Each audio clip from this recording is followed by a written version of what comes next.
Kita sendiri pun yang dah belajar tarekat ni, betul tak kita ini menjunjung sepenuhnya amalan zikir? Kita percaya amalan zikir ni sangat penting, mesti memayungi seluruh ibadat kita. Nampaknya tidak. Buktinya, orang belajar tarekat ni, kata guru saya, macam musim durian. Bila musim durian, kebun-kebun durian orang dapati. Sudah habis durian, kebun-kebun durian semak. Maknanya orang bertarekat ni pun macam orang nak cari durian. Kalau musim gugur, carilah durian.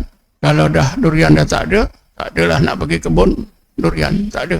Sebab itu, kadang-kadang kita tengok kawan-kawan yang belajar sama-sama dulu ramai, berpuluh orang. 2-3 tahun kemudian, tinggal kiri seorang, kanan seorang, belakang seorang. Tanya-tanya kat mana ya si bulan, kat mana si bulan. Oh, dia dah tak beramal dah. Ini yang dengar ni pun tak tahu lagi. Bila dah dirasakan, dah zikir, tak ada rasa apa-apa, tinggal. Itu bermakna kita tak yakin. Tapi naklah kita ingat, macam mana kita nak iqamah solah, macam mana kita nak khusyuk solah, kalau solat kita tak dipayungi dengan amalan zikrullah. Macam mana kita nak mencapai sifat taqwa dari ibadat puasa, kalau puasa kita tak dipayungi dengan amalan zikrullah, zikir, tafakur dan tadzakur. Macam mana kita nak dapat haji mabrur, kalau kita mengerjakan haji tidak dipayungi dengan amalan zikir yang berterusan. Macam mana zakat kita, sedekah kita nak diterima oleh Allah dengan sebaik-baiknya, kalau kita berzakat tidak dipayungi dengan amalan zikrullah. Macam mana syahadah kita nak mencapai tujuan syahadah sebenar, kalau tidak dipayungi dengan amalan zikrullah. Tuan-tuan dan puan-puan yang dirahmati Allah sekalian, marilah kita cuba fahami beberapa ayat yang telah saya bacakan tadi, di mana Allah menjelaskan golongan orang yang beriman yang terbaik di akhirat nanti digelarkan oleh Allah dengan gelaran muqarrabun.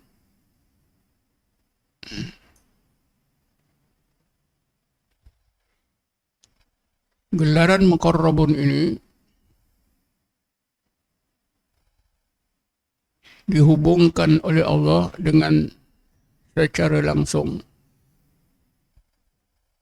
Dihubungkan oleh Allah secara langsung dengan amalan zikrullah sebanyak-banyaknya. Sebab itu Allah mulakan dengan menyebut as-sabiqun as-sabiqun ulaikal muqarrabun. As-sabiqun as-sabiqun, alangkah sangat bahagianya golongan as-sabiqun.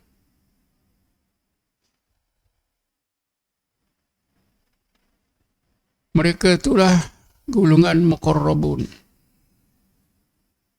fi jannatin na'im. Mereka ditempatkan di surga an-na'im. Sullatun minal awwalin, ramai bilangan mereka dari zaman awal Islam. Wa qalilum minal akhirin, sangat sedikit bilangan mereka di kalangan akhir zaman Islam. Kenapa tuan-tuan golongan muqarrabun ni ramai di zaman awal Islam? Makna zaman awal Islam ni kurun pertama, kedua, ketiga itu zaman awal. Zaman yang dijamin oleh Rasulullah sebaik-baik umat Nabi Muhammad, zaman itulah. Rasulullah bersabda, khairu kurni kurni, summal ladhina yalunahum, summal ladhina yalunahum. summa yaksul kidbu fala ta'tamidu aqwalahum wa af'alahum. Sebaik-baik kurun, maksudnya sebaik-baik orang yang beriman yang hidup di kurun aku ini, kurun pertama. Kemudian mereka yang hidup di kurun berikutnya, kurun kedua. Kemudian mereka yang hidup kurun berikutnya, kurun ketiga. Jadi kurun pertama, kurun kedua, ketiga ini mereka yang umat Nabi Muhammad yang hidup di 3 kurun inilah yang terbaik. Mereka inilah selalu disebut sebagai salafus salih. Sebab itu pahaman Wahabi dia menggelarkan diri mereka sebagai golongan salaf. Padahal mereka hidup di abad 15. Boleh, kita pun boleh. Saya ni salaf, tapi bohonglah. Jadi Allah SWT beritahu kita, sullatun minal awalin, ramai bilangan mereka di kalangan umat Nabi Muhammad yang hidup di awal zaman Islam. Abad pertama, kedua, ketiga, keempat, kelima. Karena ada ulama yang melebarkan zaman salafus salih ini kepada abad keempat dan kelima. Mereka yang hidup di abad 1, 2, 3 digelarkan golongan salafus salih mutaqaddimin. Golongan salafus salih yang awal. Yang mereka yang hidup kurun 4 ke 5 disebut sebagai golongan salafus salih mutaakhirin. Seperti Imam Ghazali meninggal dunia tahun 505 Hijrah. Umurnya, masa hidupnya dihabiskan di akhir abad keempat, akhir abad kelima. Jadi Imam Ghazali masih juga dianggap sebagai salafus salih, golongan mutaakhirin.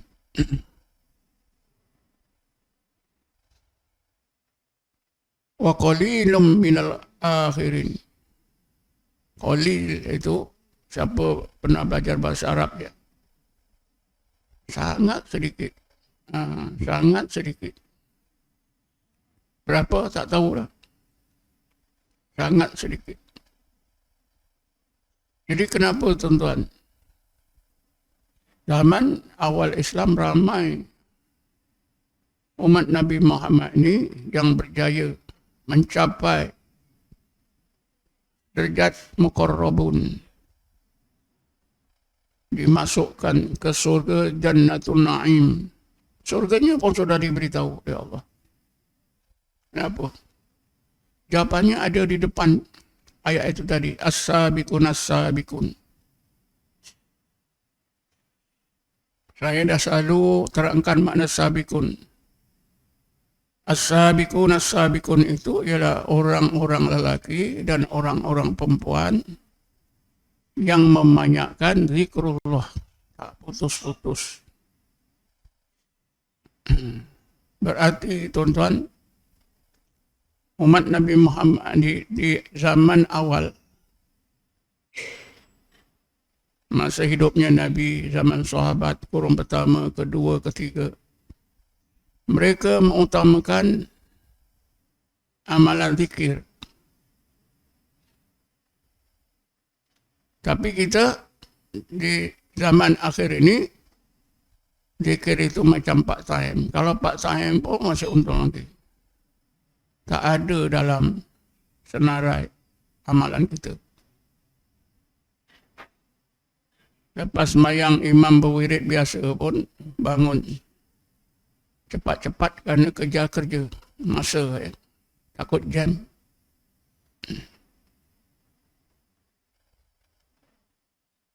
Wirid biasa pun tak buat, apatah lagi zikir yang khusus.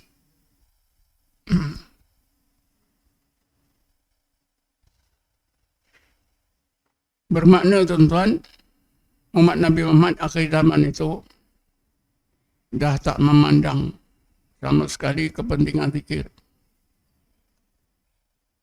Apatah lagi yang menyanjung, memang jarang. Tapi umat Nabi Muhammad zaman awal, mereka menyanjung, beramal sungguh-sungguh zikir itu.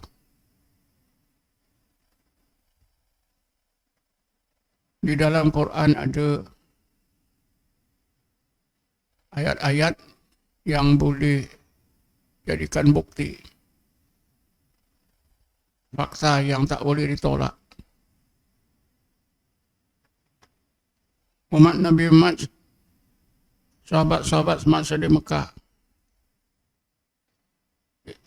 siang malam Allah, Allah, Allah, Allah, Allah, Allah, Allah, la ilaha illallah, la ilaha illallah. Sehingga ada riwayat yang menyebutkan, kamu berzikirlah terus menerus sehingga orang menyangka kamu gila. Ada kita tengok orang zikir tengah jalan, dia gila ke? Tak ada ya.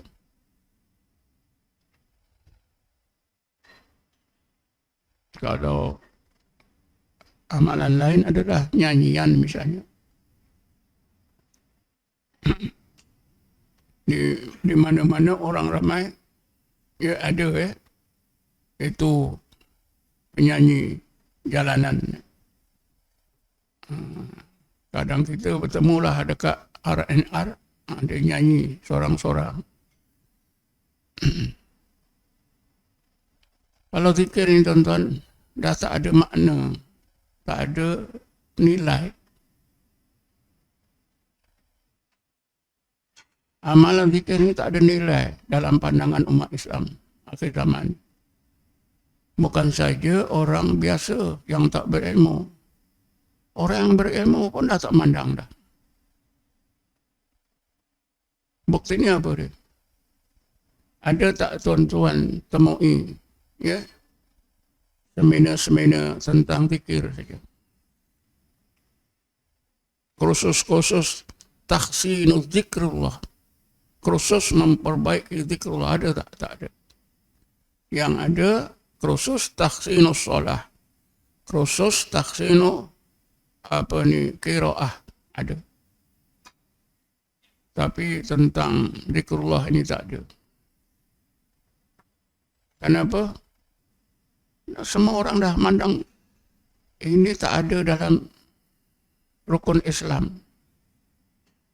Mana ada dalam rukun Islam tu? Rukun Islam yang 5 tu. Pertama, mengucap 2 kalimah syahadat. Yang kedua, solat 5 waktu.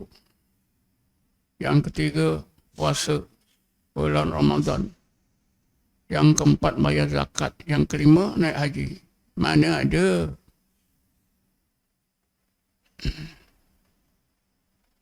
Rukun Islam, zaman awal Islam pun 5 itu juga.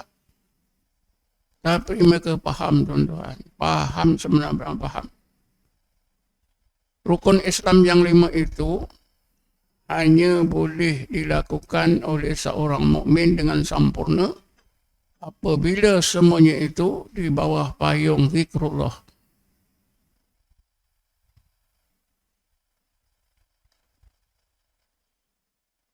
Solat misalnya, mereka memang dah faham betul. Bismillahirrahmanirrahim. Wa aqimis sholati dzikri. Dirikanlah sembahyang untuk ingat aku.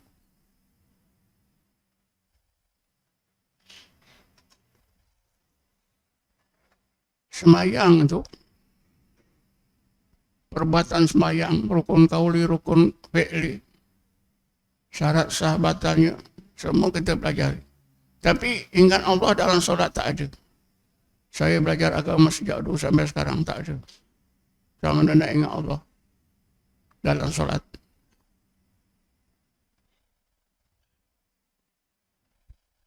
Jadi majoriti umat Nabi Muhammad akhir zaman ni solat champion. Kalau periksa semua lulus. Tapi kalau zikir, sebaliknya semua tak lulus. Kalau solat itu ada bahagian rukun fi'li, rukun qauli, syarat-syarat sah batal, dah ada ingat Allah. Zikir tak belajar, macam mana kita nak ingat Allah dalam solat? Memang tak boleh.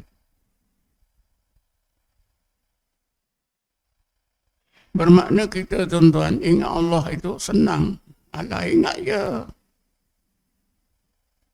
Ingat saja. Sebab Allah ingatlah. Macam senang. Tapi sebenarnya, amalan zikrullah ni satu amalan yang sulit. Kesulitan yang pertama, syaitan dan iblis menghalang. Pemikiran kita diubah, dikelirukan. Apa engkau ni sibuk-sibuk nak berzikir? Zikir ni kan tak ada dalam rukun Islam yang 5. Syaitan ni, pandangan syaitan ni keluar di mana tuan-tuan? Dekat lidah ulama, di syarah, di masjid, orang ramai dengar. Ada pertanyaan, Ustaz, kata setengah kawan-kawan kita, kalau mau khusyuk dalam solat, mesti sebelum solat, di luar solat, membanyakkan zikir. Apa jawab Ustaz ni? Itu tak betul. Jangan banyak-banyak zikir, nanti jadi sesat. Ini kan cakap Ustaz ni kan didalangi oleh syaitan. Betul sebagaimana yang Allah sebut dalam Quran, wa yasuddakum an dzikrillah wa anis shalah. Syaitan itu benar-benar bersungguh-sungguh menghalang kamu daripada zikrullah dan solat. Berjaya dia menghalang kita zikir, dengan sendirinya solat pun terhalang.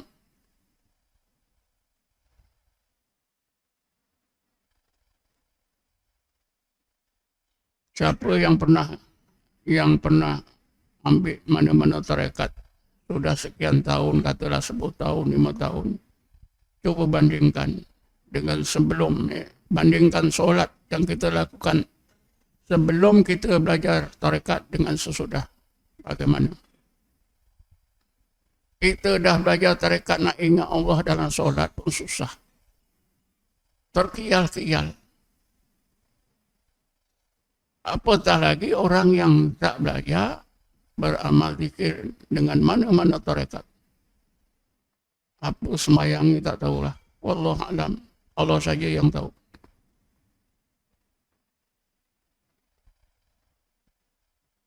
Kata Ibnu Athilah, kalau solat itu khusyuk, ada dapat 6 hikmah. Pertama, membersihkan dosa dalam hati. Semua dosa bersih, sebersih-bersihnya. Yang kedua,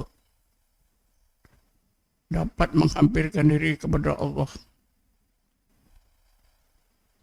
Dapat musyahadah terhadap Allah. Kata Ibn Athilah, as-salatu istiftahun li babil khuyub. Kita rasa dalam solat itu Allah sangat hampir, Allah beserta dengan diri kita. Roh kita mengembara di alam malakut.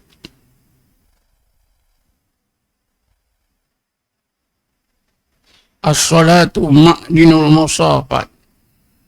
Salat itulah yang membersihkan hati kita sebersih-bersihnya. Seperti juga galian yang telah dibersihkan yang layak disimpan dalam perbendaharaan raja. Tuan-tuan dan puan yang dirahmati Allah sekalian, memanglah sahabat di zaman Mekah, zaman Madinah, mereka mengutamakan ihsan. Asas agama Islam 3. Islam, iman, dan ihsan.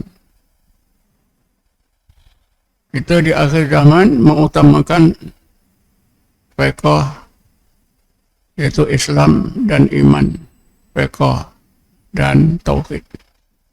Ihsan kita tinggalkan, macam tak ada kaitannya. Sehingga ramai di antara kita tak tahu di mana letaknya ihsan.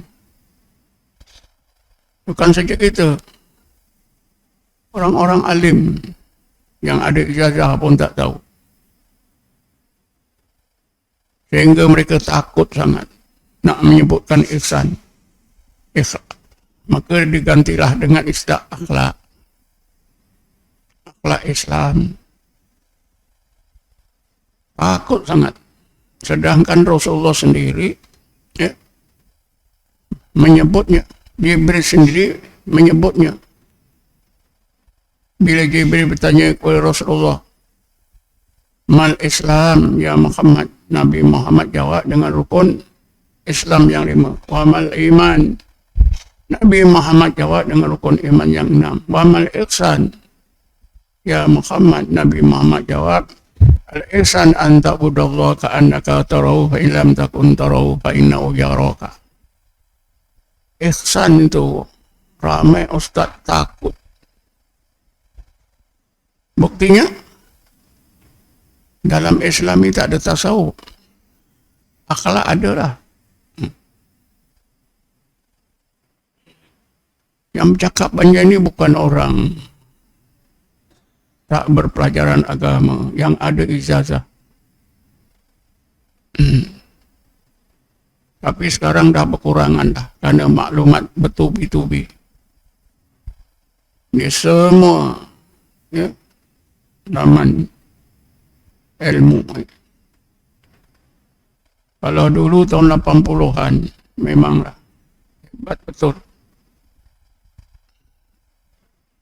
Sebut saja hakikat, itulah sesat. Oh, tuan-tuan buka semula tulisan-tulisan pegawai-pegawai yang bertugas buat kajian dalam kitab-kitab atau buku-buku mereka yang mereka tulis, bila menyentuh tentang kesesatan, antara tandanya sesiapa yang menggunakan istilah syariat hakikat, tarekat, ini menunjukkan orang itu sesat. Dalam Islam tak ada hakikat. Islam semuanya syariat. Tapi sekarang tuan-tuan kerana ramai pensyarah dah belajar ilmu tasawuf, beramal dengan tarekat, pelajar-pelajar pun dah diajar, jadi sudah reda. Walaupun reda, orang ramai tetap tidak dapat memahami apa itu ihsan. Sahabat di Mekah, Madinah, mereka mendahulukan ihsan daripada Islam dan iman. Apa buktinya? Buktinya disebut dalam Quran. Yad'una rabbahum bil ghadati wal asyi yuriduna wajha. Makna yad'una rabbahum bil ghadati wal asyi, mereka itu menyebut nama Tuhan mereka Allah, Allah, Allah, Allah bil ghudwi wal asal, sepanjang masa siang dan malam. Yuriduna wajha, yang mereka mau ialah Allah dan keridhaannya. Di Madinah begitu juga, ayat 28 surah Al-Kahfi. Bismillahirrahmanirrahim. Wasbir nafsaka ma'al ladzina yad'una rabbahum bil ghadati wal asyi yuriduna wajha. Sama. Zaman Mekah, zaman Madinah. Karena itulah sahabat yang tak banyak zikir tidak dijamin akan dapat keridhaan Allah. Tapi mereka, sahabat-sahabat yang banyakkan zikir, sudah diberi jaminan Allah redha. Ayat ke-100 surah apa? Surah Taubah. Bismillahirrahmanirrahim. As-sabiqun al-awwalun minal muhajirin wal ansar walladzina ittaba'uuhum bi ihsan radhiyallahu anhum wa radu anhu. Sahabat daripada muhajirin dan ansar itu yang dijamin oleh Allah, Allah dapat keridhaan Allah, Allah redha terhadap mereka, mereka redha terhadap Allah, ialah yang membanyakkan zikir. As-sabiqun al-awwalun. Sabiqun itu mereka banyakkan zikir, al-awwalun mereka telah mencapai tujuan utama zikir, iaitu tazakkur. Zikir, tafakur, tazakkur. Jadi bukan semua sahabat dapat percuma keridhaan Allah, tidak. Sahabat-sahabatnya, sahabat besar ke sahabat kecil, yang dekat dengan Rasulullah, yang jauh, hanya yang membanyakkan zikir saja dikedarkan as-sabiqun al-awwalun. Tadi kita dah beritahu makna as-sabiqun, orang yang banyakkan zikrullah. Al-awwalun, yang berjaya mencapai tujuan zikir, iaitu tazakkur. Minal muhajirin wal ansar, dari kalangan sahabat muhajirin dan ansar. Walladzina taba'uhum bi ihsan radhiyallahu anhum wa radu anhu. Ini kan baik-baik, tuan-tuan. Kan jelas ya. Para sahabat itu memang banyakkan zikir. Bila banyakkan zikir, artinya mendahulukan ihsan.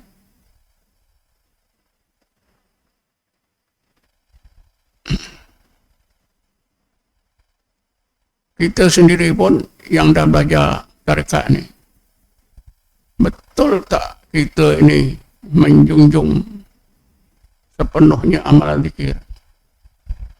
Kita percaya amalan zikir ni sangat penting, mesti memayungi seluruh ibadat kita. Nampaknya tidak. Buktinya, orang belajar tarekat ni, kata guru saya, macam musim durian. Bila musim durian, kebun-kebun durian orang dapati. Sudah habis durian, kebun-kebun durian semak.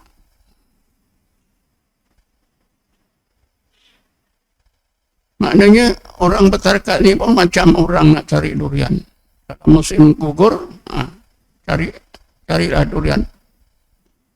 Kalau dah durian dah tak adalah nak pergi kebun durian, tak ada. Sebab itu, kadang-kadang kita tengok kawan-kawan yang belajar sama-sama dulu ramai, berpuluh orang. 2-3 tahun kemudian tinggal kiri seorang, kanan seorang, belakang seorang. Tanya-tanya, kat mana ya si Fulan, kat mana si Fulan? Oh, dia dah tak beramal dah.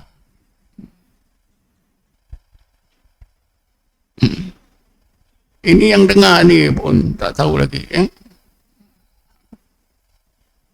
Bila dah dirasakan, dah zikir, tak ada rasa apa-apa, tinggal. Itu bermakna kita tak yakin. Tapi naklah kita ingat, macam mana kita nak iqamah solat, macam mana kita nak khusyuk solat, kalau solat kita tak dipayungi dengan amalan zikrullah. Macam mana kita nak mencapai sifat takwa dari ibadat puasa, kalau puasa kita tak dipayungi dengan amalan zikrullah, zikir, tafakur dan tadzakur. Macam mana kita nak dapat haji mabrur, kalau kita mengerjakan haji tidak dipayungi dengan amalan zikir yang berterusan. Macam mana zakat kita, sedekah kita nak diterima oleh Allah dengan sebaik-baiknya, kalau kita berzakat tidak dipayungi dengan amalan zikrullah? Macam mana syahadah kita nak mencapai tujuan syahadah sebenar, kalau tidak dipayungi dengan amalan zikrullah. Sehingga cakap-cakap kita yang biasa pagi dan petang ke sana kemari pun perlu dipayungi oleh zikrullah. Gerak-geri kita ke mana-mana. Karena Nabi Muhammad begitu. Nabi Muhammad itu mengakui inna ainaya tanamani wala yanamu qalbi. Memang diwajibkan oleh Allah Nabi Muhammad itu sepanjang masa siang dan malam 24 jam setiap detik ingat Allah. Sehingga tidurnya pun ingat Allah. Ditegaskan lagi oleh Aisyah sesudah kewafatan Rasulullah bila ada sahabat bertanya, ya Aisyah, macam mana Rasulullah ingat Allah? Wa kana Rasulullah SAW yadhkuru rabbahu kulla ahyanihi. Rasulullah itu sentiasa ingat Tuhannya Allah sepanjang masanya. Sebab itu di musim Maulid Rasul selalu ustaz-ustaz membacakan ayat 21 surah Ahzab. Bismillahirrahmanirrahim. Laqad kana lakum fi Rasulillahi uswatun hasanatun. Kalau tuan-tuan perhatikan, majoriti ustaz bila baca ayat ini, dia stop situ. Dia tak mau teruskan. Tak percaya cuba. Ada tak ustaz yang menghabiskan ayat ini? Laqad kana lakum fi Rasulillahi uswatun hasanatun. Tuan-tuan kita akan dapat uswah hasanah dari Rasulullah. Bila tak dihabiskan bacaannya, tentulah maksud ayat ini tak sampai. Tapi kalau dihabiskan, laqad kana lakum fi Rasulillahi uswatun hasanatun liman kana yarjullaha wa yawmal akhirah wa dzakarallaha katsiran. Barulah. Hanya bagi orang yang maukan Allah, mau kebaikan akhirat dan zikir banyak-banyak.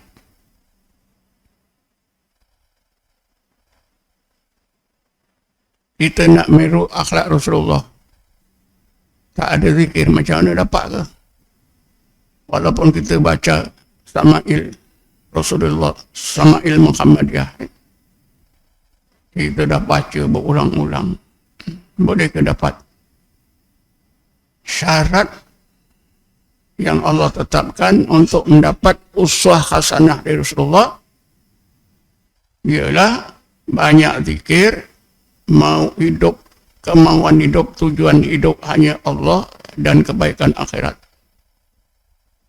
Inilah yang diajar dalam tarekat.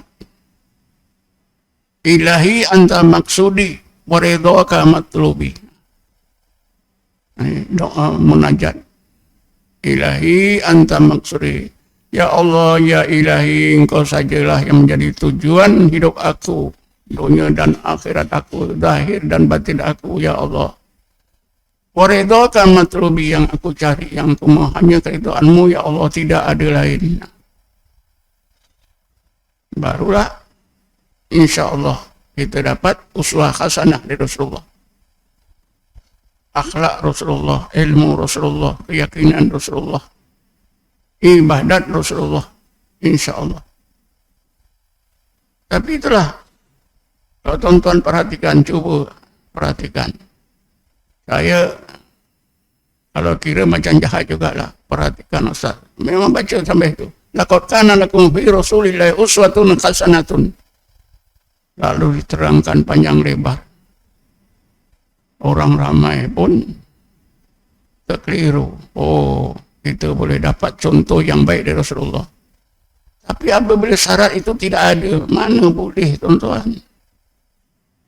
Mana boleh?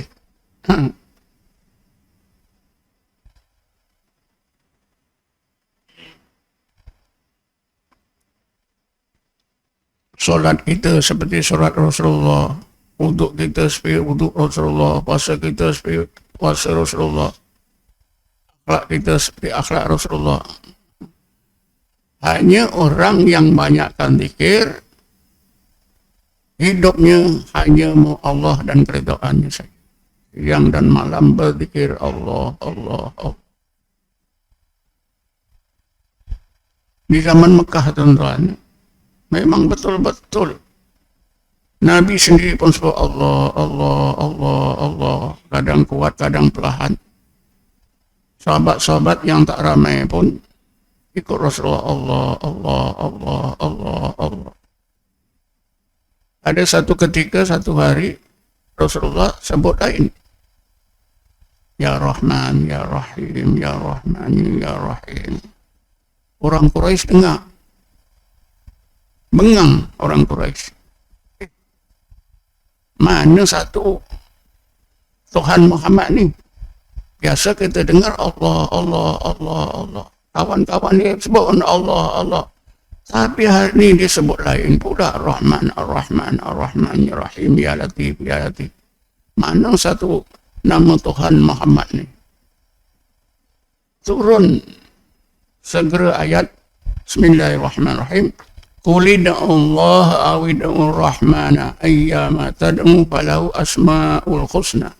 Ya Muhammad, engkau sebut Allah ke Ar-Rahman ke Ar-Rahim ke apa-apa saja, karena Allah mempunyai asmaul husna. Kan ini ayat ini diturunkan adalah latar belakang yang hebat. Orang Quraisy mempertikaikan Nabi sebut Allah, Allah, kadang-kadang pula lain. Dan ini kan menunjukkan bahwa memang Nabi sebut kuat.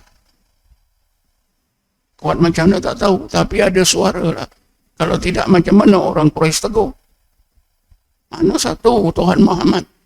Malam kita dengar Allah, Allah. Hari ini pula kawan-kawan Muhammad sebut Ya Rahman, Ya Rahim, Ya Ghafur. Mana satu ni? Turun ayat tadi. Qul Allah awid'ur Rahman. Ya Muhammad, kau sebutlah Allah atau Ar-Rahman atau mana-mana nama Allah, kerana Allah mempunyai asmaul husna. Ini kan fakta sejarah yang memang terang. Nabi dan para sahabat di Mekah itu yang menghadapi kerenah orang Quraisy memang betul-betul berzikir Allah, Allah, Allah, Allah. Sehingga menimbulkan masalah pada orang-orang Quraisy.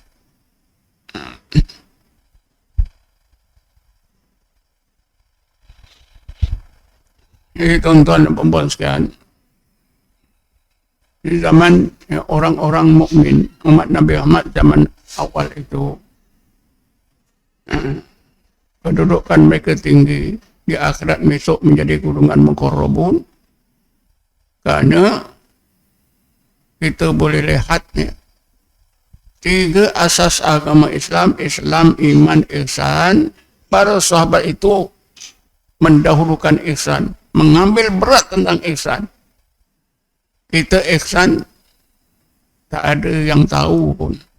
Ada ada orang-orang alim tak tahu pun apa itu ihsan. Ya. Kalau dah orang alim tak tahu apa itu ihsan, apatah lagi orang ramai.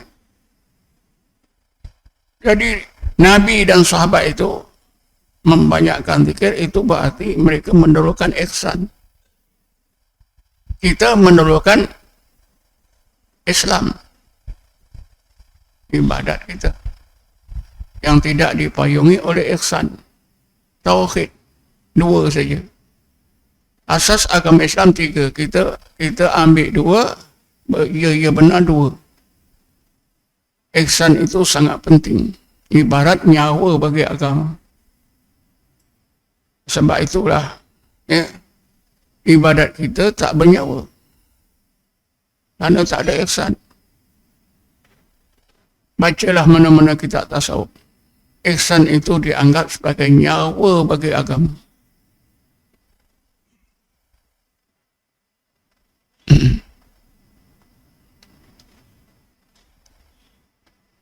Zaman Nabi, zaman hidupnya Imam Malik pun sudah menjadi masalah. ada orang yang menolak ihsan atas alasannya tasawuf, istilah tasawuf. Nabi tak ajar tasawuf. Sedangkan tasawuf itu dah ihsan. Lalu Imam Malik menyimpulkan man tafaqqaha wa lam yatasawwafa faqad tafassaqa. Siapa yang belajar fiqh, belajar ilmu ibadat, belajar ilmu tauhid, tidak belajar ilmu tasawuf, tidak beramal dengan tasawuf, beribadat tapi tidak dipayungi dengan tasawuf, faqad tafassaqa, sesungguhnya orang itu telah fasik, berdosa besar. Wa man tasawwafa wa lam yatafaqqah faqad tazandaqa. Siapa yang bertasawuf tanpa fiqh, dizindik, terkeluar Islam. Ini ajaran apa? Ilmu hakikat, yang akhirnya tidak solat. Faman jama'a bainahuma, siapa yang menggabungkan kedua-duanya, tasawuf dan fiqh, faqad tahaqqaqa, sesungguhnya ia telah sampai kepada hakikat Islam dan iman yang sebenar. Tahqiq, sempurna agamanya.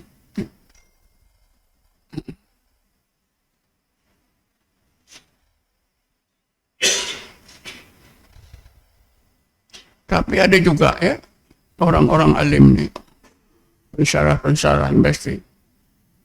Mereka mengakui tasawuf bagus, tapi tarekat tak perlu. Tarekat ni tak ada. Tarekat ni timbul kendian. Naqsabandi abad ke-8, tarekat Naqsabandi abad ke-8, tarekat Syadziliyah abad ke-7, tarekat Ahmadiyah lagi lah abad 12. Orang ramai pun percaya. Kenapa tuan-tuan tarekat Naqsabandi ini abad yang ke-8? Karena Syekh Bahauddin Naqsabandi itu dia meninggal dunia tahun 799. 92. Tarekat Syadziliyah diasaskan, diisytiharkan oleh Syekh Abu Hasan Sadzali, meninggal dunia tahun 656. Abad yang ke-7. Tarekat Qadiriyah, Syekh Abdul Qadir Jalani meninggal dunia tahun 621. Tahun 562.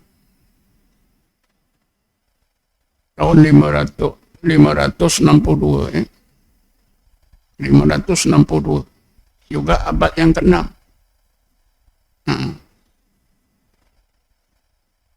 Mana ada tarekat Abu Bakar, mana ada tarekat Utsman. Sampai begitu tuan-tuan, saya dulu dengar. Kalau tarekat ni ada, tentulah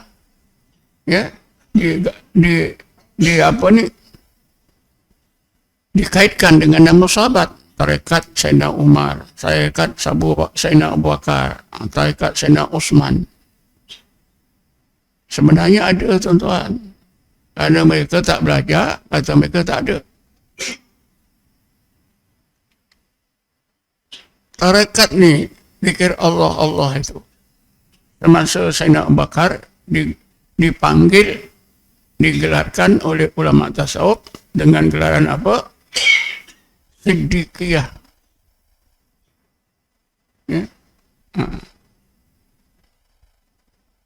Tarekat apa? Siddiqiyah. Abu Bakar Siddiq.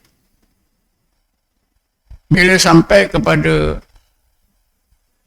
Syekh Abu Jajib Bustami, dikenali dengan Taifuriyah. Sampai pada Syekh Abu Qasim Junaidi Al-Baghdadi, dikenali dengan Junaidiyah. Yang lebih awal lagi, Syekh Abu Haris Mukhasibi dikenali dengan Mukhasibiyah, tarekat Mukhasibiyah. Beliau meninggal dunia tahun 243 Hijrah. Ada tuan-tuan. Tapi mereka tak temui sejarah ini semua. Jadi fakta yang jelas para sahabat orang-orang Islam zaman awal mendahulukan, mengutamakan ihsan daripada Islam dan iman. Ialah mereka diajar, dipimpin oleh Rasul berzikir Allah, Allah, Allah, Allah. Lebih daripada 10 tahun baru turun kewajipan solat malam Isra' dan Mi'raj. Bila Allah berfirman, aqimi solat di zikri, sudah siap. Dirikanlah solat untuk ingat aku, sudah ada. Sahabat semua dah siap. Semua ahli zikir. Ini kalau kita aqimi solat di zikri, kita pelajari amalan solatnya, zikir tak pelajari. Kosong. Kan kita nampak orang sekarang ni mendirikan solat separuh ilmu, iaitu ilmu tentang amalan solat, rukun qauli, rukun fi'li. Tapi tentang ingat Allah tak dipelajari. Jadi macam mana tuan-tuan? Sebab itulah Allah membayangkan dalam Quran. Ini selalu saya dah sebut. Allah bayangkan dalam Quran, amalan yang mula-mula hilang dari dada kita ialah amalan zikrullah. Ayat 16 surah Hadid, ingat ayat 16 surah Al-Hadid. Bismillahirrahmanirrahim. Alam ya'ni lilladzina amanu an takhsha'a qulubuhum li dzikrillah wa ma nazala minal haqq wa la yakunu kalladzina utul kitaba min qablu fatala imul amadu faqassat qulubuhum fakasirum minhum fasikun. Ayat ini diturunkan oleh Allah disebabkan semasa di Madinah, bila tentera Islam sudah menaban banyak kawasan di semenanjung tanah Arab, termasuklah Bahrain. Bahrain ketika itu dikuasai oleh orang-orang Kristian. Ya.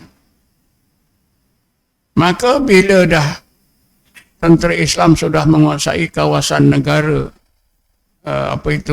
semenanjung tanah Arab begitu luas,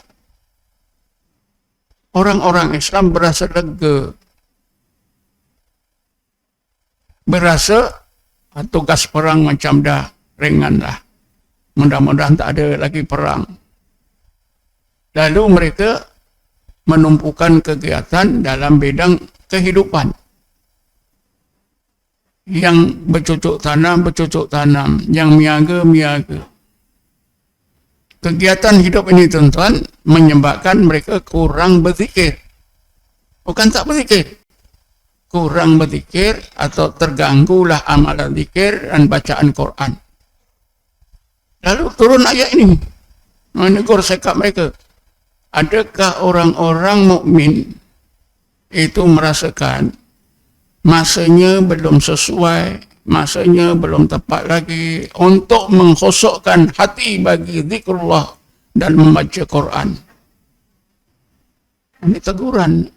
Teguran ini membayangkan bahawa amalan yang mula-mula hilang dari dada orang-orang mukmin ialah zikrullah dan baca Quran. Alam ya'ni lilladzina amanu an takhsha'a qulubuhum li dzikrillah wa ma nazala minal haqq.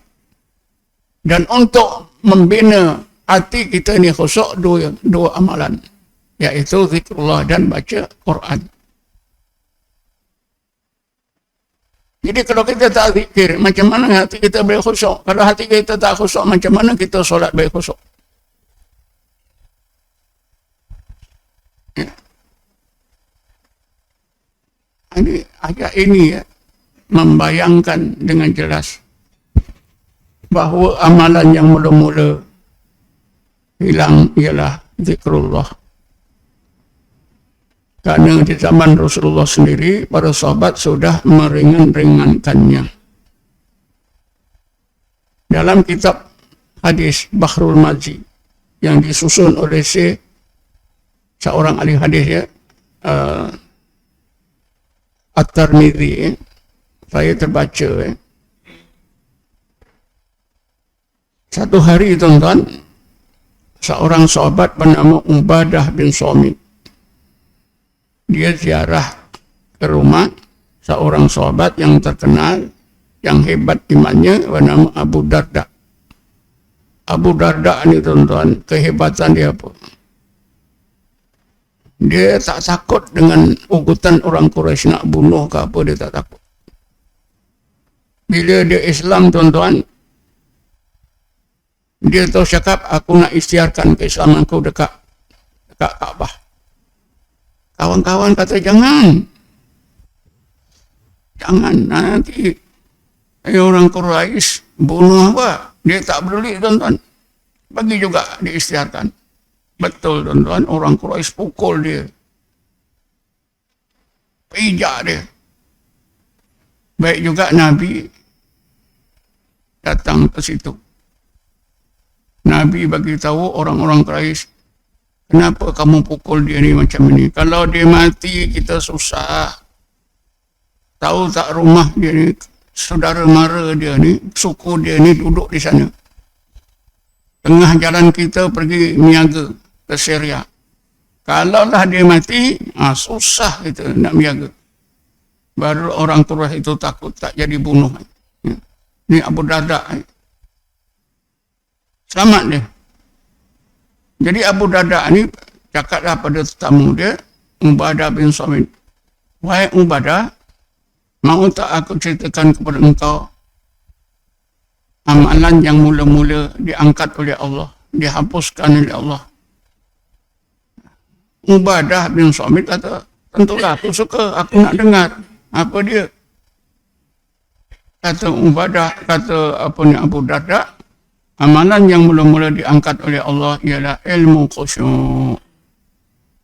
Ketika itu kalau engkau pergi ke sebuah masjid, orang sedang sembahyang berjemaah, kalau engkau pandailah periksa satu persatu daripada imam sampai makmum yang terakhir, seorang pun tak ada khusyuk. Ini dalam kitab Bahrul Mazi, kitab hadis yang disusun oleh Syekh At-Tirmidzi. Saya baca ni kata-kata Abu Darda ni dah lama ya. Saya fikir awal 90-an lagi. Kerana cerita ni pelik sikit berkaitan dengan zikir. Jadi kerana itulah saya ingat. Jadi betul ilmu zikir ni, ilmu khusyuk ni dah yang mula-mula hilang. Sekarang pun kita dah rasa. Jangankan orang ramai yang tak bertarekat, kita sendiri bertarekat pun. Nak solok ke? Solok insya-Allah. Apa kau solok aja ni? Buat apa? Cukup dah sekali. Betul tak? Menghantui kawan yang nak solok. Cukup dah solok macam tu juga. Nak cari apa lagi? Awak cuti boleh pergi ke lain dah. Dia hantui kawan. Ada tak macam ni? Ada.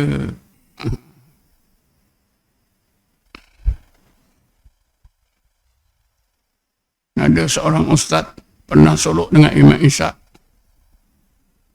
Dia tinggalkan tarekat Naqsabandiyah ni. Saya jumpa di kedai makan. Ustaz masih zikir Allah. Tentulah itu zikir, tak boleh tinggal. Sangat penting untuk menghidupkan hati. Ustaz zikir sejak dulu tu, kita solok sama sampai sekarang, Ustaz dapat apa? Rasa nak tumbuk tuan-tuan ni. Seorang ustaz cakap macam tu. Seorang ustaz tu. Tapi baru meninggal tuan-tuan ni. Meninggal awal tahun itu, bulan, tak salah saya dalam bulan 6. Dalam bulan 6 dia meninggal. Dia meninggal dalam rumah seorang, tak ada siapa pun. Baik juga ada jiran dia jenguk, dia dah meninggal. Kalau tidak busuk dalam rumah.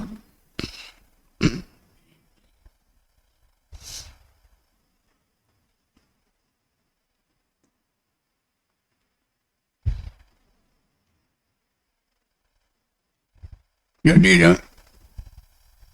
sahabat dan orang-orang di zaman awal Islam ramai yang dimasukkan oleh Allah dalam golongan muqarrabun kerana mereka mengutamakan ihsan, membanyakkan zikir siang dan malam tak putus-putus.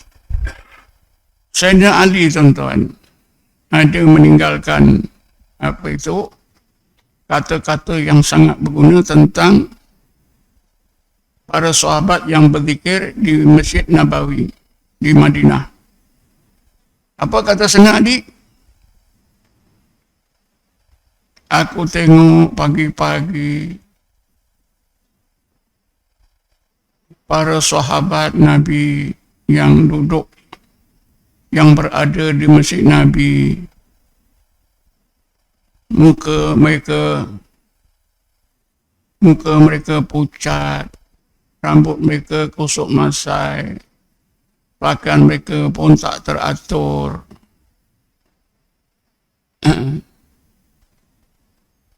Bila matahari naik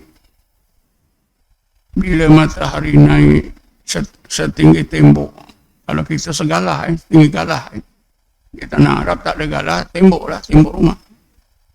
Apabila matahari naik setinggi tembok, mereka bangun solat.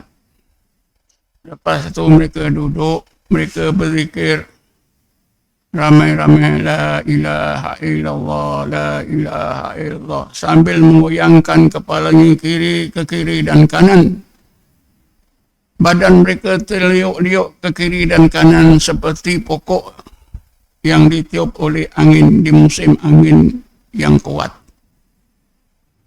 Aku rasa nanti umat Islam seperti ini susah nak kita temui. Betul lah. Sayyidina Ali pun dah jangka akhir zaman besok tak ada. Ini Sayyidina Ali, dia menceritakan macam mana suasana sahabat berzikir pagi-pagi selepas mereka menunaikan solat duha.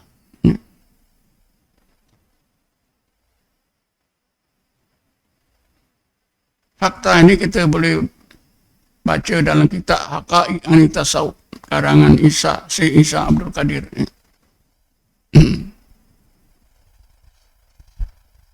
Dan Nabi sendiri pun bersabda, fa idza marartum bi riyadil jannah farta'u. Qalu wa ma riyadul jannah ya Rasulullah? Qala halaqatuz zikri. Apabila kamu lalu di taman-taman surga, hendaklah kamu masuk menikmati taman-taman surga itu.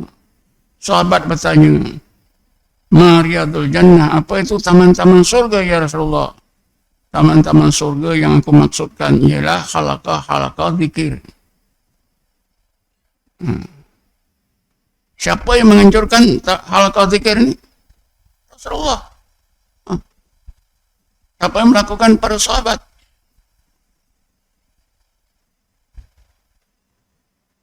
Kita ada halaqah zikir bila ada seminar zikir perdana di mana masjid Putrajaya. Bila tertubuhnya Kesatuan Tarekat Malaysia pertama tahun berapa itu diadakan zikir perdana.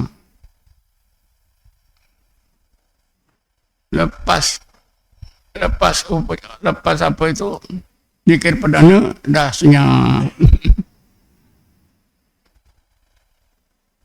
Itu pun tak memberi bekas.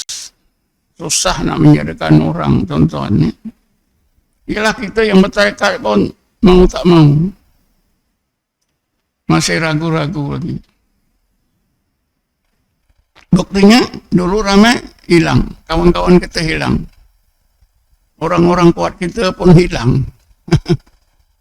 Orang-orang kuat kita hilang.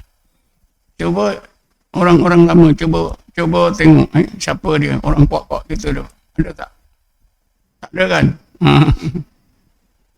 Kita ni yang lemah-lemah je dia. Ini pun tak tahu ni tahun depan.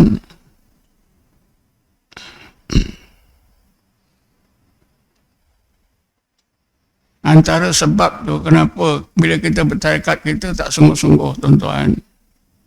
Kerana itulah. Zikir ni tidak termasuk dalam rukun Islam yang 5. Tak ada. Buat apa kita nak sibuk? Tak zikir pun tak ada masalah. Tapi hakikatnya, tuan-tuan, sempurnanya semua ibadat kita ialah apabila kita tenggelam dalam zikir. Dan apabila kita tenggelam dalam zikir, hati kita dihidupkan oleh Allah dan diberi cahaya oleh Allah. Kalau tak ada zikir dan mana-mana tarekat, hati kita mati. Kita solat dalam keadaan hati mati. Kita puasa, hati kita mati. Kita haji, hati kita mati.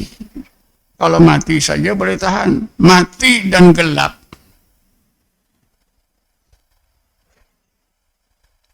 Cuba kita pahami ayat 122. Surah 122.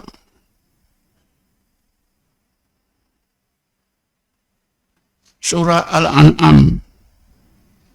Bismillahirrahmanirrahim. Awaman kana mayitan fa ahyainahu wa ja'alna lahu nuran yamshi bi fin-nas. Kaman masaluhu fi dhulumat laisa bi kharijin minha. Ayat ini Allah terangkan dua keadaan hati orang mukmin. Yang pertama, golongan pertama, hati mukmin ini dihidupkan oleh Allah, diberi cahaya.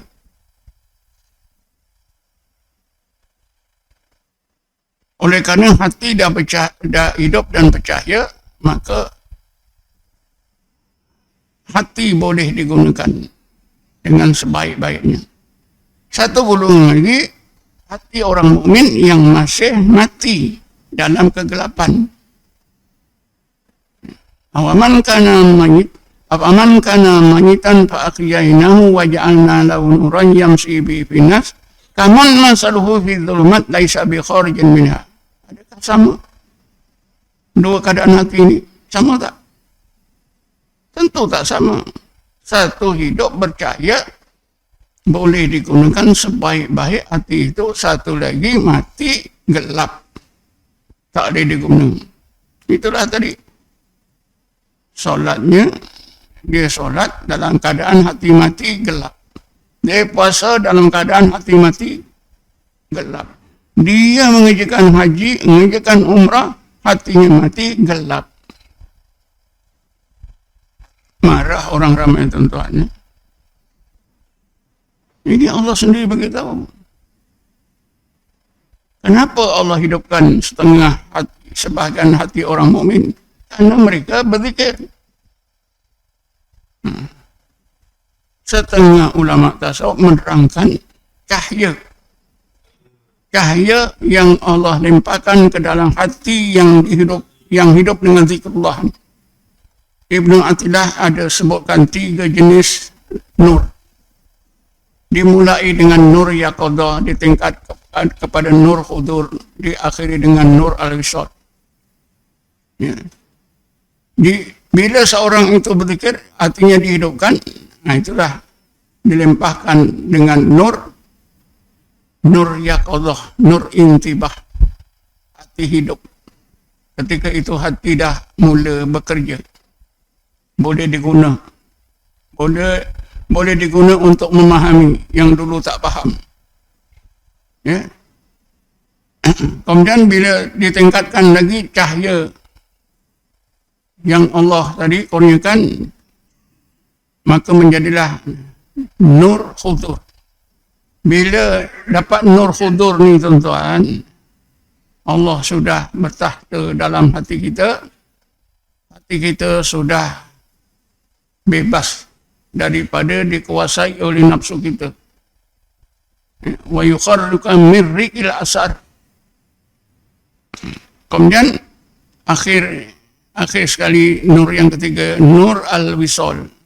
Inilah bila seorang itu dipanakkan sampai ke tingkat ihsan, anta budallah ka'annaka tarau fa in lam takun tarau fa innahu yaraka. Ini semua ada kebenaran, ada faktanya, tuan-tuan, ada hakikatnya.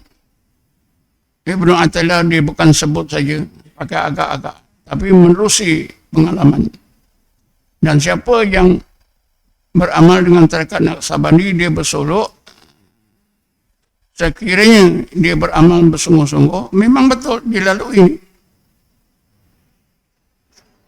4 tingkat zikir ghaflah, zikir yaqadah, zikir hudur, dan zikir ghaibah.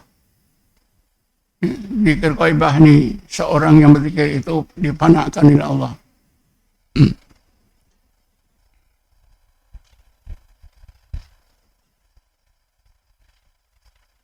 Saya pergi dah 9. Ada siapa nak bertanya? Assalamualaikum Tuan. Minta izin Tuan.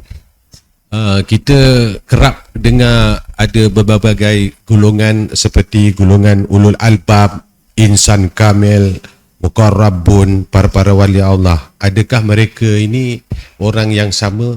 Macam mana Tuan? Macam mana? Muqarrabun. Kita terbiasa mendengar akan beberapa golongan seperti golongan ulul albab, insan kamil, muqarrabun, dan para wali Allah. Adakah mereka ini orang yang sama Tuan? Istilah ya?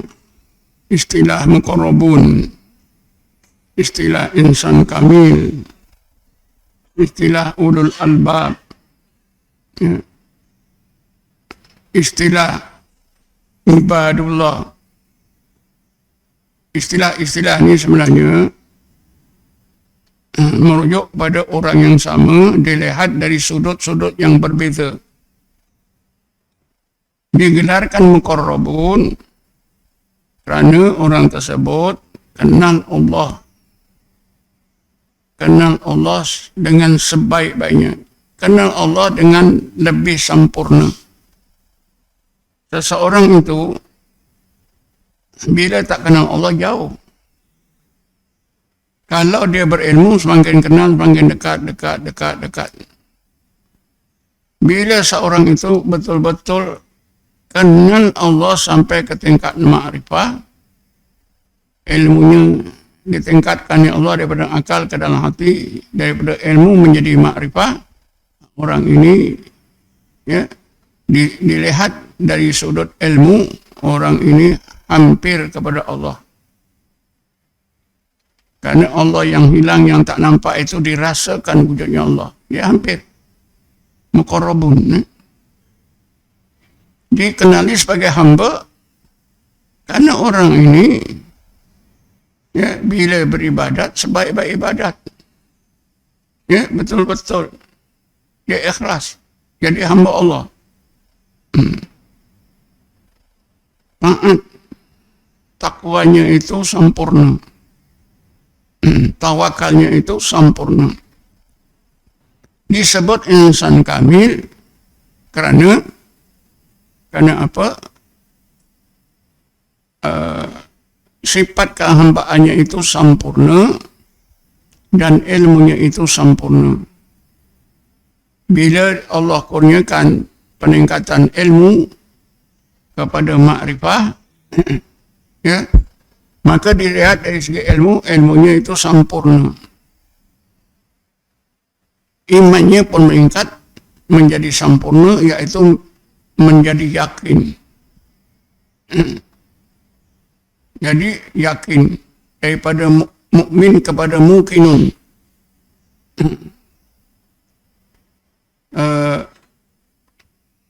Jadi begitulah seterusnya. Sentiasa memandang apa? Memandang wujudnya Allah, merasakan wujudnya Allah, keagungan dan kesempurnaannya. Sebab itu mereka dapat menyempurnakan perintah Allah. Orang-orang tarekat ini, tuan-tuan, perintah Allah yang sangat penting, yang menjadi tonggak adab kita, ialah yang Allah sebut dalam ayat 56 surah Al-A'raf. Wad'uhu khawfan wa tam'a. Ini ayat berapa? Ayat 56 surah Al-A'raf.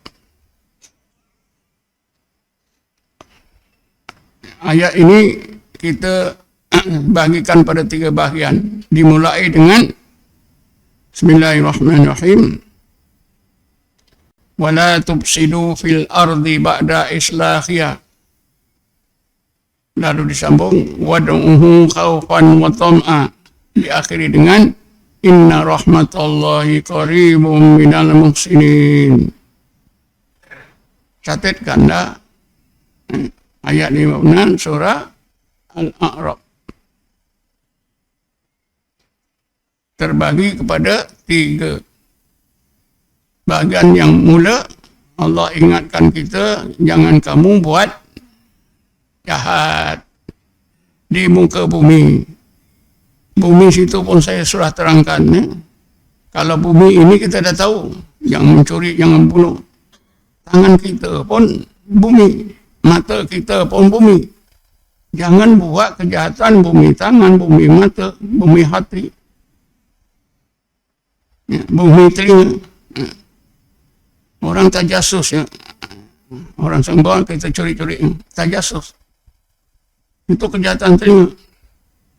Korek-korek rasa orang untuk menjatuhkan orang. Ini salah besar. Jadi ini semua dianggap oleh orang sufi bumi.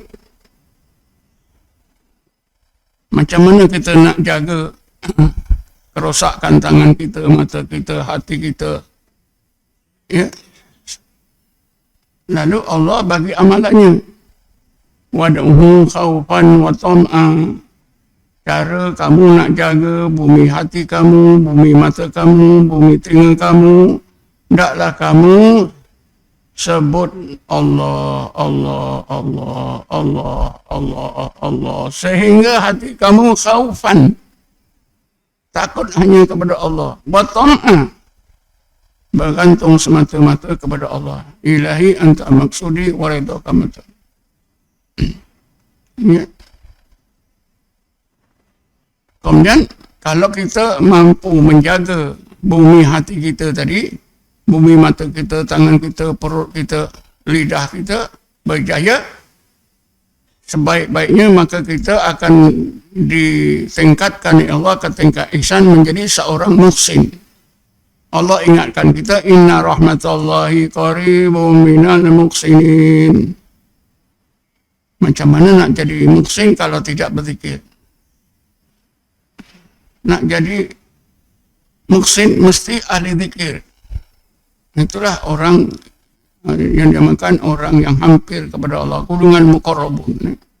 Insan kamil itu tadi karena dilihatnya sifat kehambaannya sempurna, ilmunya sempurna, semua sempurna. Tapi ada juga ulama yang berpandangan insanul kamil itu seorang saja, yaitu Rasulullah SAW. Tapi itu satu pandangan. Sekiranya seseorang umat Nabi Muhammad itu sampai kepada tingkat ihsan, dia juga menjadi insan kamil. Insan kamil ini ada 4 ciri. Ya. Pertama apa dia? Berjaya menjadi hamba Allah sebaik-baik hamba Allah. Bala man aslama wajhahu lillah. Orang yang benar-benar menyerahkan diri zahir batin kepada Allah menjadi hamba Allah sebaik-baiknya.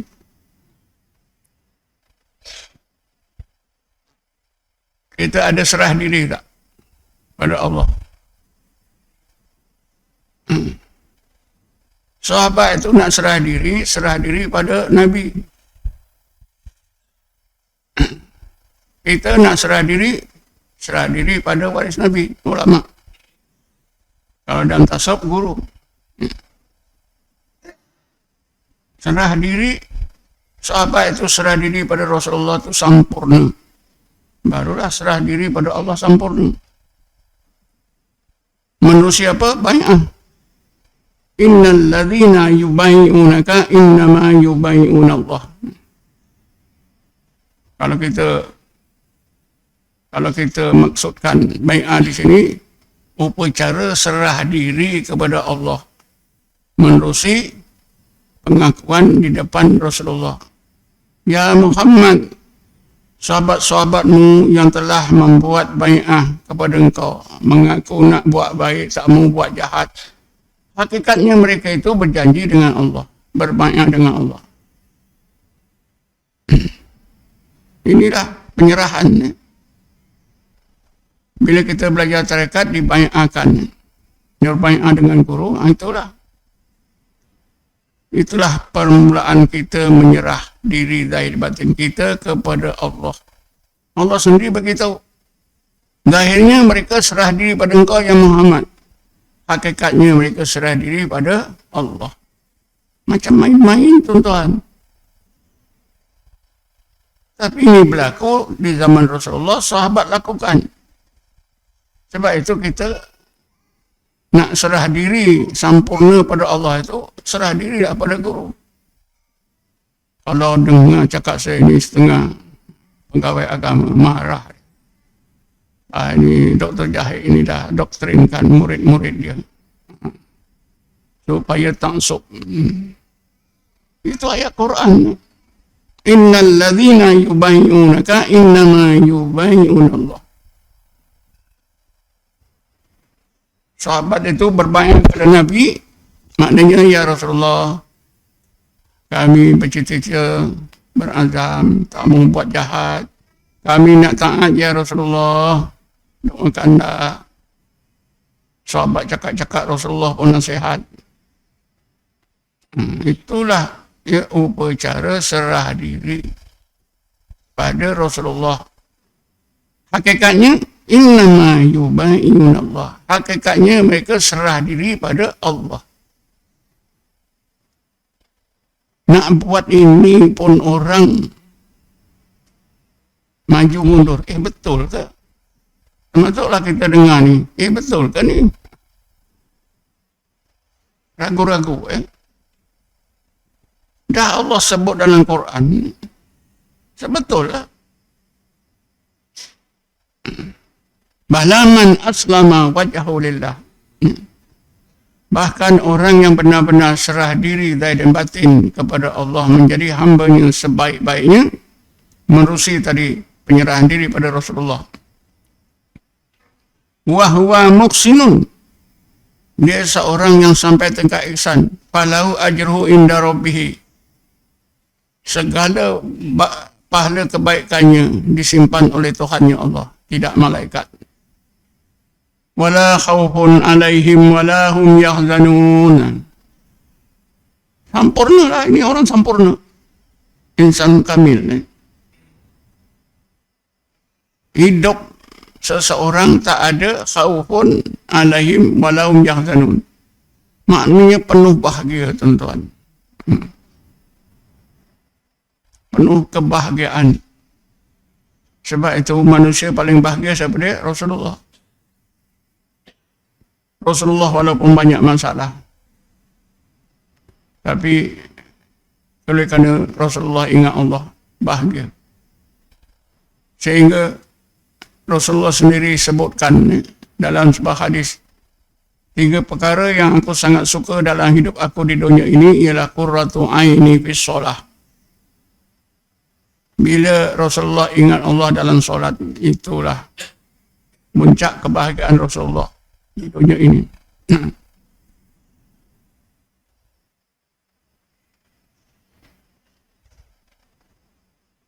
Jadi saya beri dah, saya jawablah sebahagiannya.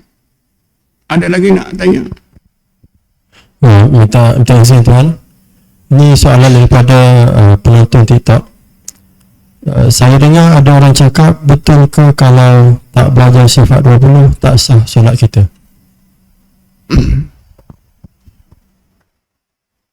Kita tengok apa itu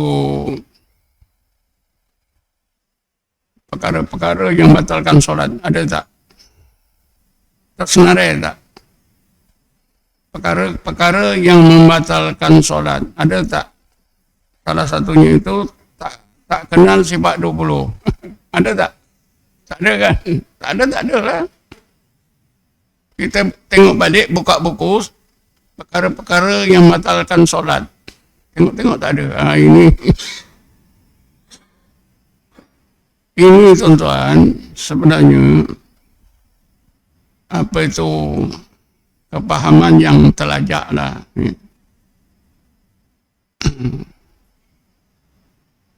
Terlajak macam mana? Ungkapan itu betul, pahamannya terlajak, pahamannya lemah. Awaluddin ma'rifatullah. Kalau awak sembahyang tak kenal Allah, sah ke? Nak sembahyang, nak solat mesti kenal Allah. Awaluddin ma'rifatullah. Ini salah, pahaman yang lemah.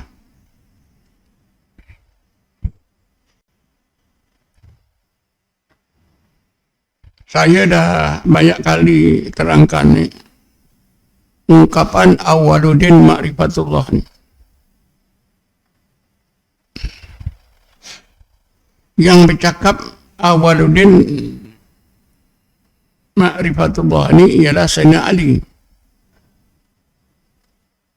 Saya temui dalam kitab beliau yang bertajuk Nahjul Balaghah.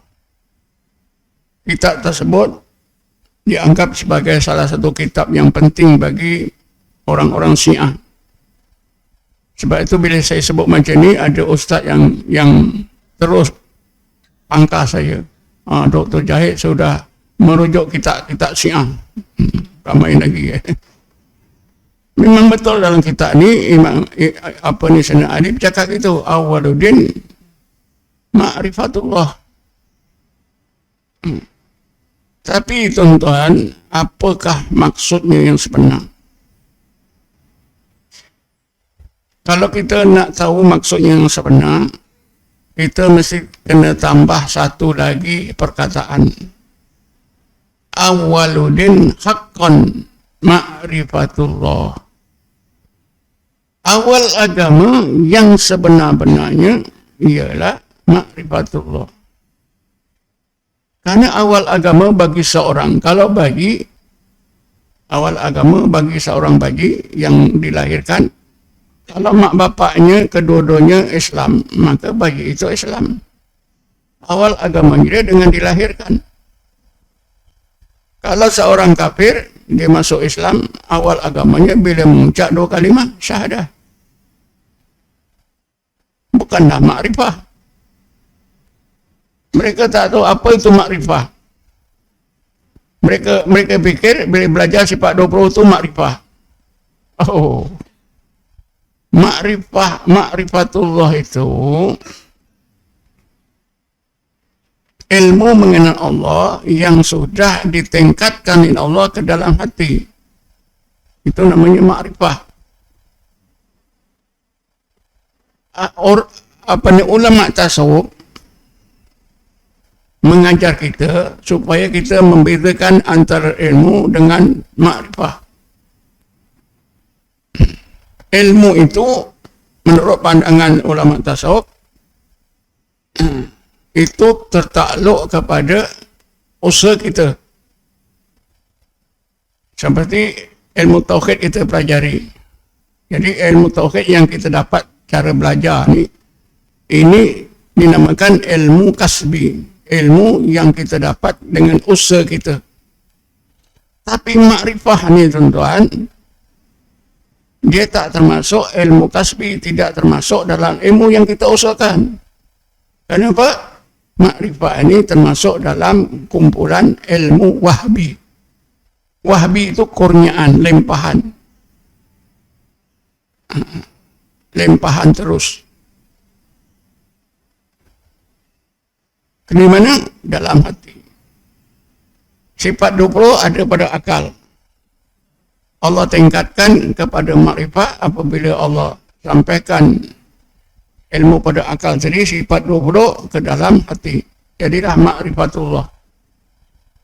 Jadi kerana itu tak betul lah. Siapa tak tahu sifat 20, dia batal sembahyang. Tengok senarai. Perkara-perkara membatalkan sembahyang senang je. Tunjukkan. Awak jangan menambah-nambah.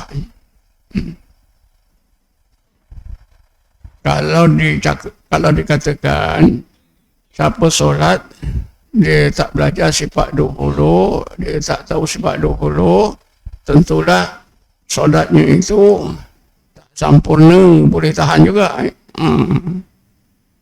Kerana orang yang belajar sifat 20 itu kepahamannya tentang Allah, tauhidnya itu lebih baik daripada orang yang tak tahu. Batal. Senang saja. Tengok perkara-perkara yang batalkan solat.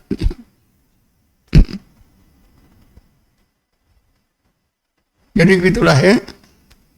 Sebenarnya pandangan itu tidak betul ya. Nak menakut-nakutkan kita saja. Tapi dengan itu janganlah, dengan jawapan saya ini jangan relax. Kalau kita tak payah belajar. Dah pula setan ni suka malam ni dah dapat selesai dah masalah sifat 20. Tuan Guru kata tak tahu pun sah sembahyang. Setan senang saja tuan-tuan. Pelajarilah sifat 20. Saya dulu masa belajar mengaji Quran umur 8 tahun. Bila nak sembahyang maghrib tu, sebelum bang, ramai-ramai baca sifat 20. Ya, dengan lagunya sekali. Ya. Jadi sifat 20 tu hafal. Ada tak siapa-siapa di sini yang tahu lagunya? Sifat 20. Allahu jodi dan bangka mukhalafatuhu ta'ala lil hawadis qiyamuhu binafsihi qadrat iradat ilmu ayat. Saya dah lupa dah lagu. Dia ada lagunya tuan-tuan. Kalau ikut lagu tu kita memang senang hafal sifat 20. Bila dalam tahun saya belajar ngaji tu akhir tahun 40-an 48, 46, 48. Ada lagi nak tanya? Jadi itu tadilah jawapannya ya. Tak betul ya. Tapi kalau solat pakaiannya kena najis, itu batal lah. Macam mana pakaian ada ni satu aja, takkan tak sembahyang? Kalau pakaian kita kena najis, kita solat juga apa hukumnya? Solatnya batal. Lain daripada batal haram. Tak boleh. Itu memang dah diberitahu syarat-syarat dia.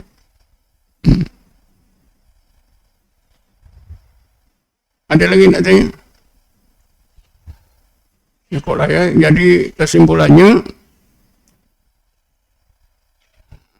kita ambil beratlah tentang ilmu ihsan ni, tentang tasawuf. Tarekat itu adalah amalannya. Ya. Zikir itu adalah amalan yang asas dalam tasawuf.